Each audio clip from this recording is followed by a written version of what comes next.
कराची के इलाके डिफेंस में फ्लैट से अदाकारा हुमैरा असगर की लाश मिलने की तहकीकात के लिए एसएसपी साउथ ने एसपी क्लिफ्टन की सरबराही में तहकीकाती कमेटी तश्कील दे दी है। एसएसपी साउथ महरोज अली ने एसपी क्लिफ्टन इमरान अली जाखरानी की सरबराही में तहकीकाती कमेटी तश्कील दे दी है। तहकीकाती कमेटी में एसडीपीओ डिफेंस औरंगजेब खटक, एसपी निदा जुनैद, एसएचओ गिजरी फारूक संजरानी शामिल हैं।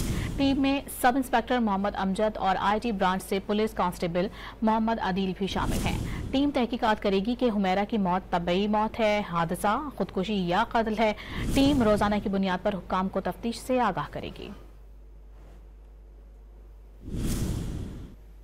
कराची के इलाके डिफेंस में फ्लैट से अदाकारा हुमैरा असगर की लाश मिलने की तहकीकात के लिए एसएसपी साउथ ने एसपी क्लिफ्टन की सरबराही में तहकीकाती कमेटी तश्कील दे दी है। एसएसपी साउथ महरोज अली ने एसपी क्लिफ्टन इमरान अली जाखरानी की सरबराही में तहकीकाती कमेटी तश्कील दे दी है। तहकीकाती कमेटी में एसडीपीओ डिफेंस औरंगजेब खटक, एसपी निदा जुनैद, एसएचओ गिजरी फारूक संजरानी शामिल हैं। टीम में सब इंस्पेक्टर मोहम्मद अमजद और आईटी ब्रांच से पुलिस कांस्टेबल मोहम्मद अदील भी शामिल हैं। टीम तहकीकात करेगी कि हुमैरा की मौत तबई मौत है, हादसा, खुदकुशी या कत्ल है। टीम रोजाना की बुनियाद पर हुक्काम को तफ्तीश से आगाह करेगी।